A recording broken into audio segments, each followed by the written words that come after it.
Hello dear. तो आज के इस वीडियो में हम लोग केमिकल इक्वेशन को, अनबैलेंस्ड केमिकल इक्वेशन को बैलेंस कैसे किया जाता है वो सीखेंगे। तो देखिए यहाँ पर एक केमिकल इक्वेशन दिया हुआ है जहाँ पर कि मैग्नीशियम को ऑक्सीजन के साथ रिएक्ट करवाया जा रहा जिससे कि मैग्नीशियम ऑक्साइड बनता है। तो यहाँ पर इसी चीज़ को अगर हम पिक्टोरियली देखें तो ये रिएक्शन कुछ ऐसा दिखेगा। मैग्नीशियम का एक एटम जो कि मैग्नीशियम को रिप्रेजेंट कर रहा है, मैग्नीशियम क्रिस्टलाइन फॉर्म में रहता है इसीलिए उसे उसका कोई मॉलिक्यूल नहीं होता है, इसीलिए इसे एटॉमिक फॉर्म में ही रिप्रेजेंट किया जाता है। ऑक्सीजन जो कि डाई एटॉमिक मॉलिक्यूल के फॉर्म में रहता है, देखिए दो एटम्स मिलके ऑक्सीजन मॉलिक्यूल बना रहा है और ये मैग्नीशियम ऑक्साइड को रिप्रेजेंट कर रहा है। मैग्नीशियम ऑक्साइड में ऑन एन एवरेज, इस क्रिस्टल में ऑन एन एवरेज एक मैग्नीशियम एटम होता है, एक ऑक्सीजन एटम होता है, जिसके लिए इसके मॉलिक्यूल को ऐसे रिप्रेजेंट किया जाता है MgO, एक मैग्नीशियम एटम एक ऑक्सीजन एटम। लेकिन इस पिक्टोरियल रिप्रेजेंटेशन को अगर आप ध्यान से देखें तो यहाँ पर एक प्रॉब्लम है। प्रॉब्लम ये है कि ये जो है ये रिएक्टेंट साइड है, मतलब इन दोनों में रिएक्शन हो रहा है। यहाँ पर तीन तीन एटम्स है, दो मॉलिक्यूल्स है जिसमें कि टोटल 3 एटम्स है और जो प्रोडक्ट बन रहा है उस प्रोडक्ट में 2 ही एटम्स है। यहाँ से गौर से देखें कि एक ऑक्सीजन एटम यहाँ पर गायब है। तो इन रियलिटी जो रिएक्शन होगा उस रिएक्शन में law of conservation of mass ये कहता है कि मास न तो क्रिएटेड होगा ना ही डिस्ट्रॉयड होगा। वास्तविकता में ये होता है कि ना ही कोई एटम केमिकल रिएक्शन में क्रिएटेड होता है ना ही डिस्ट्रॉयड होता है। उस लिहाज से देखा जाए तो एक क्वेश्चन यहाँ अराइज होगा कि एक ऑक्सीजन एटम गया कहाँ।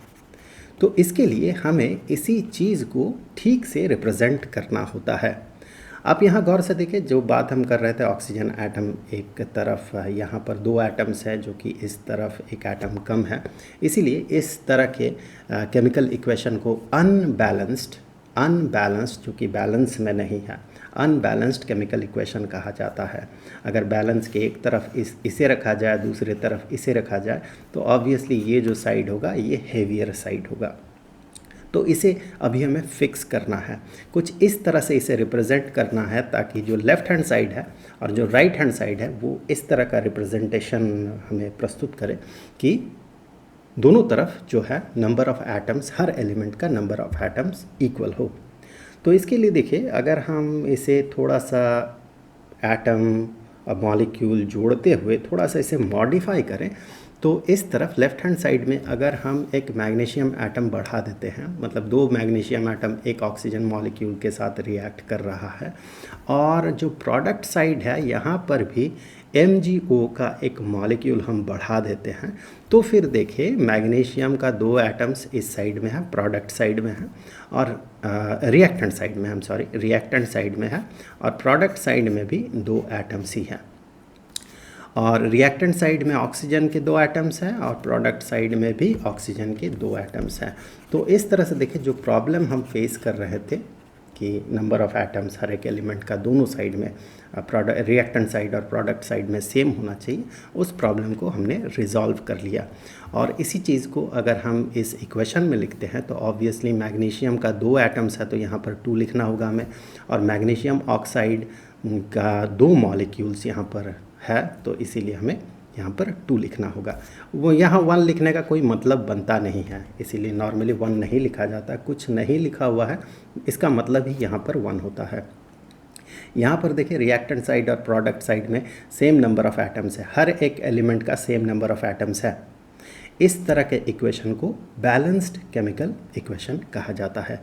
तो कुछ चीज़ें जो हमें याद रखना होता है वो ये कि जब हम बैलेंस करते हैं तो नंबर ऑफ़ एटम्स हर एक एलिमेंट का दोनों साइड में सेम होना चाहिए। और इसके लिए हमें क्या करना होता है, हमें ये पता करना होता है, ऐसा नंबर पता करना होता है, एटम या मॉलिक्यूल का जो नंबर होगा ये नंबर हमें खोजना पड़ता है कि कितना नंबर ऑफ़ एटम या कितना नंबर ऑफ़ मॉलिक्यूल ये रिएक्ट कर रहा है और कितने नंबर ऑफ़ मॉलिक्यूल बन रहा है। तो यही चीज़ हमें याद रखना है और हमें कुछ अनबैलेंस्ड केमिकल इक्वेशन को अभी बैलेंस्ड केमिकल इक्वेशन में कन्वर्ट करना है, मतलब हमें बैलेंसिंग करना है। तो ये एक सिंपल एग्जाम्पल से हम शुरू करते हैं। हम 3 एग्जाम्पल्स देखेंगे, धीरे धीरे जो कॉम्प्लेक्सिटी है वो थोड़ा इंक्रीज़ करते जाएगा। तो पहला जो हमें इक्वेशन दिख रहा है, यहाँ पर हाइड्रोजन और ऑक्सीजन के बीच रिएक्शन हो रहा है और पानी बन रहा है। यहाँ पर भी वही प्रॉब्लम है। अगर रिएक्टेंट साइड में देखें तो हाइड्रोजन के 2 एटम्स है, प्रोडक्ट साइड में भी हाइड्रोजन के 2 एटम्स है, ये तो ठीक है। लेकिन रिएक्टेंट साइड में ऑक्सीजन के 2 एटम्स है, 2 एटम मिलकर एक मॉलिक्यूल बन रहा है, 2 एटम्स है, जबकि प्रोडक्ट साइड में सिर्फ 1 एटम है। तो हमें इसी को बैलेंस करना है। बैलेंस करने के लिए हमें यहाँ पर कुछ नंबर्स इंट्रोड्यूस करना होगा। अब नंबर तो अननोन है, क्या किया जाए, हम यहाँ पर कुछ वेरिएबल्स इंट्रोड्यूस कर लेते हैं। लेट्स से ये A है, ये B है और ये C है। A B C कोई भी नंबर हो सकता है। हम जब इसे सॉल्व करेंगे तो A B और C का वैल्यू निकल के आएगा। इस प्रोसेस को कहा जाता है algebraic method of balancing a chemical equation. Sometimes इसे ABCD मेथड भी कहा जाता है। सो यहाँ पर A, B और C का वैल्यू हमें पता करना होगा। तो सबसे पहले यहाँ पर देखिए 2 तरह का एलिमेंट है, हाइड्रोजन और ऑक्सीजन। सबसे पहले हाइड्रोजन का केस लेते हैं। For hydrogen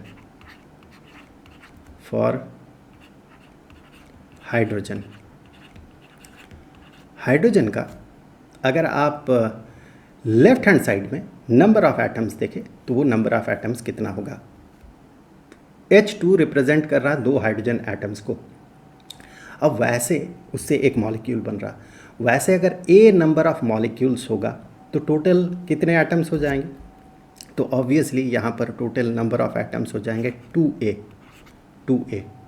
left hand side में 2A नंबर ऑफ एटम्स है हाइड्रोजन का, और राइट हैंड साइड में अगर देखें कितना नंबर ऑफ एटम्स होगा हाइड्रोजन का। एक मॉलिक्यूल में, एक H2O मॉलिक्यूल में 2 हाइड्रोजन एटम्स है और ऐसे C नंबर ऑफ मॉलिक्यूल्स है। तो नंबर ऑफ एटम्स कितने हो जाएंगे हाइड्रोजन के, C इंटू 2 या 2 इंटू C, 2 इंटू C। ये हाइड्रोजन एटम का नंबर है लेफ्ट हैंड साइड में, ये हाइड्रोजन एटम का नंबर है राइट हैंड साइड में। दोनों को एग्जैक्टली बराबर होना है। सो यहाँ से हम कह सकते हैं कि A is equal to C। ये हमें एक इक्वेशन मिल गया ये। और अभी हम ऑक्सीजन के लिए यही चीज़ परफॉर्म करेंगे। फॉर ऑक्सीजन अगर यहाँ पर आप देखते हैं लेफ्ट हैंड साइड में 2B नंबर ऑफ एटम्स है ऑक्सीजन का, और राइट हैंड साइड में अगर आप देखें तो यहाँ पर हमें C नंबर ऑफ एटम्स मिलेगा ऑक्सीजन का। एक मॉलिक्यूल में, एक H2O मॉलिक्यूल में एक oxygen atom, C number of molecules है, तो C number of oxygen atoms 1 into C is C। तो ये इन दोनों को बराबर होना होगा, तो इन दोनों को बराबर होना है। तो यहाँ पर ये लेट अस से दिस इज़ इक्वेशन 1। तो इस तरह से हमें 2 इक्वेशंस मिले और ये हो गया इक्वेशन 2। अब क्या करना होता है हमें, A, B और C इन तीनों में से किसी को हमें एक नंबर असाइन करना होता है। हम कोशिश करते हैं छोटा से छोटा नंबर असाइन करना, तो वो 1 है। अब यहाँ पर देखिए दोनों को A, B, C इन तीनों में सबसे ज़्यादा बार जो अपीयर करता है नॉर्मली उसी को हम असाइन करते हैं इनिशियल वैल्यू। तो यहाँ पर C सबसे ज़्यादा बार अपीयर किया है, तो नॉर्मली ऐसा नहीं कि ऐसा ही करना है, आप A को भी असाइन कर सकते हैं, B को भी असाइन कर सकते हैं। अगर हम C को असाइन करें तो थोड़ा आसान होगा। तो यहाँ पर C को हम वैल्यू एक असाइन करते हैं, छोटा से छोटा value, let C is equal to 1। C को हमने 1 असाइन करवा दिया value, so C is equal to 1। जैसे ही C का वैल्यू 1 हुआ वैसे ही इक्वेशन 1 से फ्रॉम इक्वेशन 1 से हमें क्या मिलेगा, देखिए A is equal to C, so A is equal to C मतलब A is equal to 1, A is equal to 1। अब देखिए from equation 2, from equation 2, equation 1 यहाँ था, इक्वेशन 2 से हमें क्या मिलेगा, इक्वेशन 2 से हमें मिलता है 2B is equal to C, hence 2B is equal to 1, hence B is equal to 1/2 आधा है अभी का वैल्यू। तो फिर ये जो वैल्यूज़ है ए बी और सी, इन वैल्यूज़ को हमें यहाँ पर पुट करना है। ए के जगह पे 1, बी के जगह पे 1/2, जो कि हम कर नहीं सकते हैं। सो इनिशियल स्टेट में हम ऐसा कर रहे हैं। चलिए मैं इसे रख ही देता हूँ, ए बी और सी। इसी चीज़ को मैं यहाँ पर लिख रहा हूँ। जो इक्वेशन था AH2 plus BO2 gives us CH2O, इसी चीज़ को हमने यहाँ पर लिखा। अब A का वैल्यू क्या है 1, सो H2 1H2 लिख देता हूँ मैं, प्लस हाफ B का वैल्यू हाफ आया, हाफ O2 गिव्स अस, यहाँ पर हम इक्वल टू साइन भी लगा सकते हैं क्योंकि बैलेंस हो रहा है, ये हो चुका है ये। सो यहाँ पर इक्वल टू साइन रख सकते हैं हम।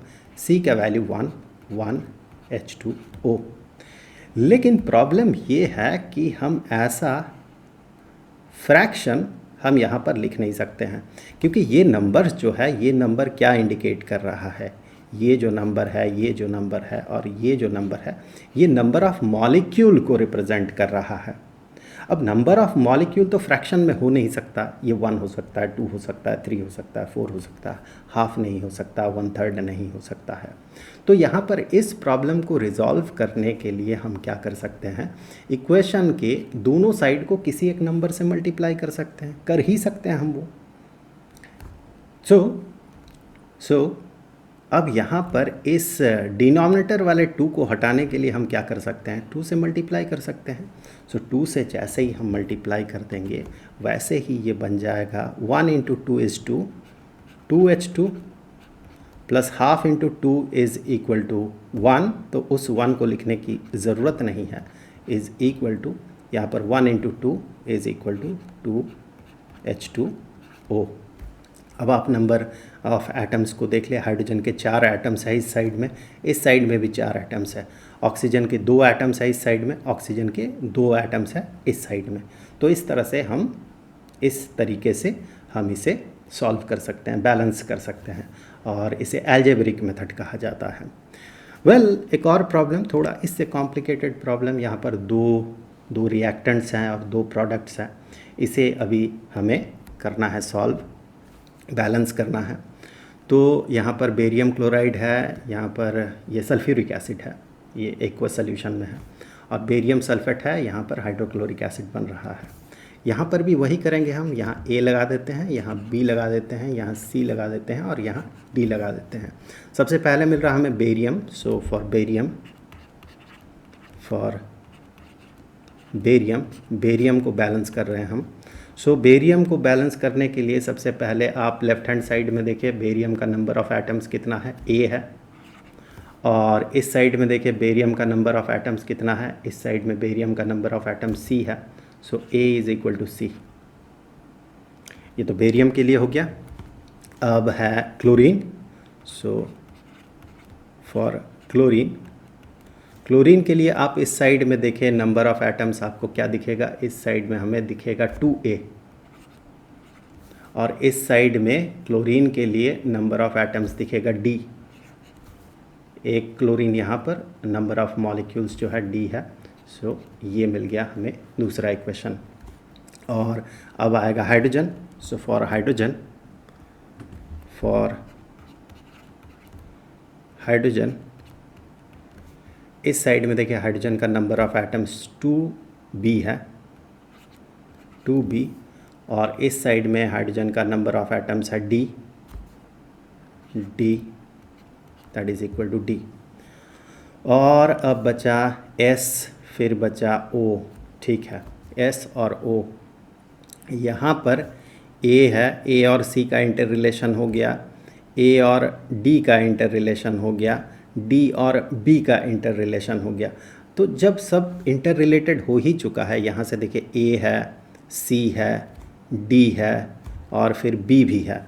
सो A को अगर हम कोई वैल्यू असाइन करते हैं तो C का भी वैल्यू मिल जाएगा। A को अगर 1 असाइन करते हैं तो C में भी 1 आ जाएगा।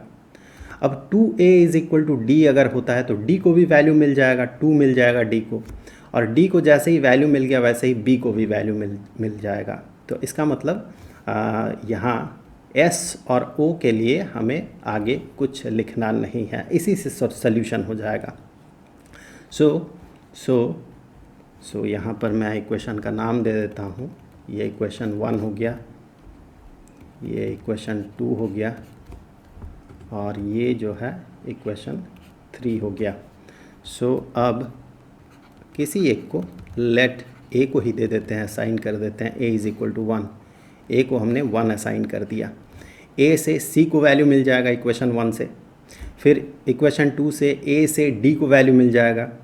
अब डी का वैल्यू चूँकि मिल चुका है ए से, तो अब वहाँ से इक्वेशन 3 से बी को भी वैल्यू मिल जाएगा। So from equation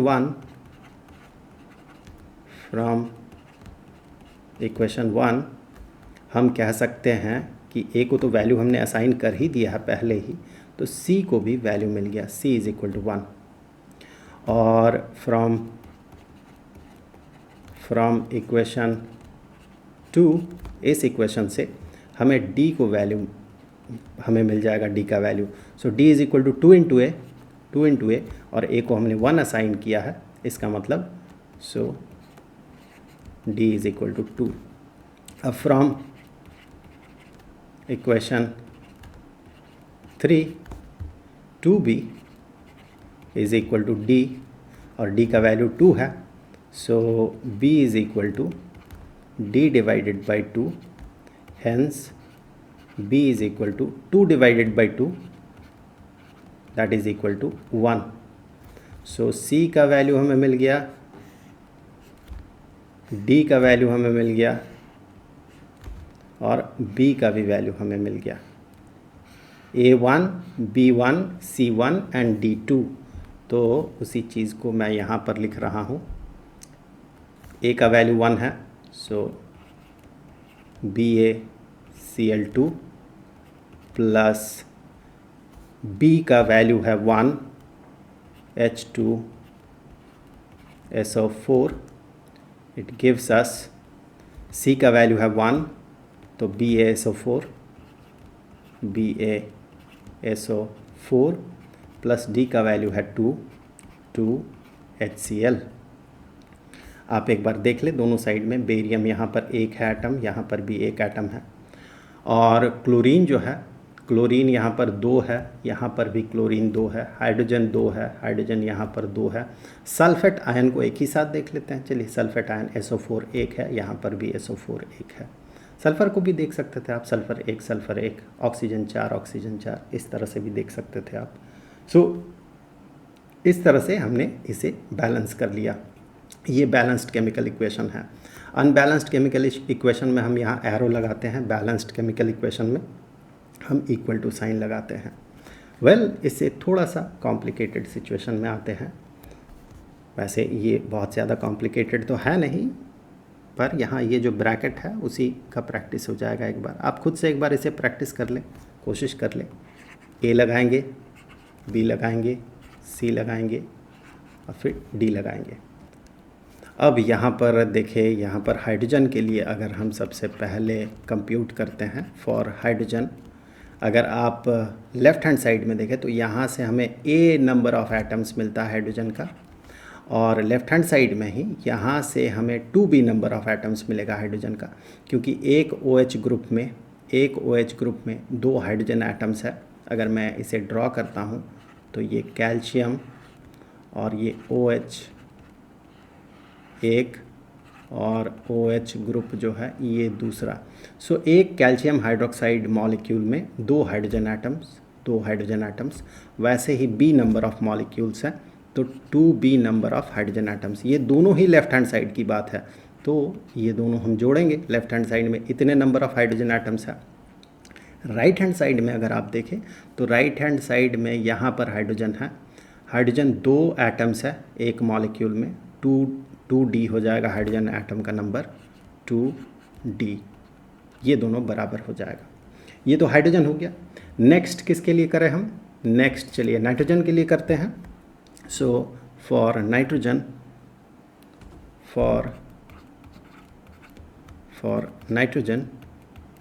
so nitrogen के लिए इस साइड में देखें ए नंबर ऑफ एटम्स, और इस साइड में अगर देखें NO3 दो ग्रुप है NO3 का, एक NO3 में एक एटम, ऐसे दो ग्रुप्स हैं, मतलब दो एटम नाइट्रोजन का एक मॉलिक्यूल में, इस CaNO3 इस मॉलिक्यूल में नाइट्रोजन के दो एटम्स, वैसे ही C मॉलिक्यूल्स है। तो यहाँ से हो गया 2C is equal to 2C, ये दोनों बराबर हो गया। अब नाइट्रोजन के लिए हमने नंबर ऑफ एटम्स बराबर कर दिए, और यहाँ से इक्वेशन 1 हो गया ये। अब देखिए आता है ऑक्सीजन, लेकिन ऑक्सीजन देखिए A यहाँ पर भी है, B भी आएगा उस इक्वेशन में, C भी आएगा, D भी आएगा, तो थोड़ा कॉम्प्लिकेटेड हो जाएगा। तो हो सकता है उससे पहले ही सोल्यूशन निकल के आ जाए। बचा हुआ क्या है, कैल्शियम बचा हुआ है। कैल्शियम के लिए अगर इक्वेशन लिखे, हो सकता है सोल्यूशन निकल के आ जाए, तो उस कॉम्प्लिकेटेड इक्वेशन को लिखने की ज़रूरत नहीं पड़ेगी। तो अगर ज़रूरत पड़े तब लिखेंगे। अब आता है फॉर कैल्शियम। कैल्शियम के लिए यहाँ पर देखिए कैल्शियम एक है, वैसे ही B नंबर ऑफ मॉलिक्यूल्स है। एक मॉलिक्यूल में एक कैल्शियम एटम, वैसे ही B नंबर ऑफ मॉलिक्यूल्स।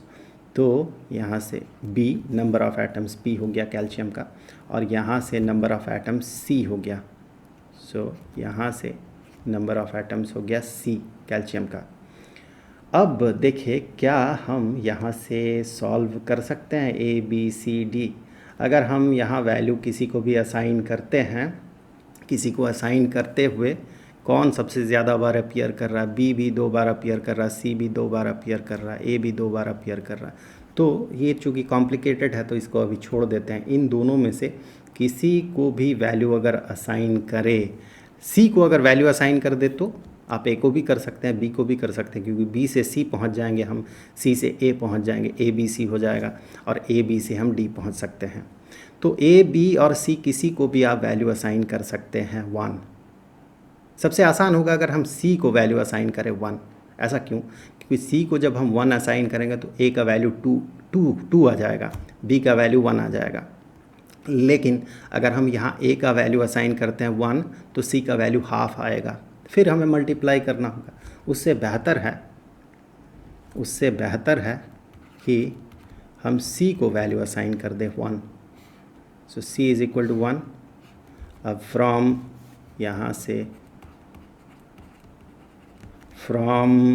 इस वाला इक्वेशन को सबसे पहले लिख लेते हैं। सो यहाँ इक्वेशन 3 है ये। फ्रॉम इक्वेशन 3 से हम कह सकते हैं कि B is equal to 1, B is equal to C का वैल्यू हमने 1 असाइन किया तो B का वैल्यू 1 आ गया, और B का वैल्यू 1 आ गया। अब अगर हम इक्वेशन 2 को लेते हैं, फ्रॉम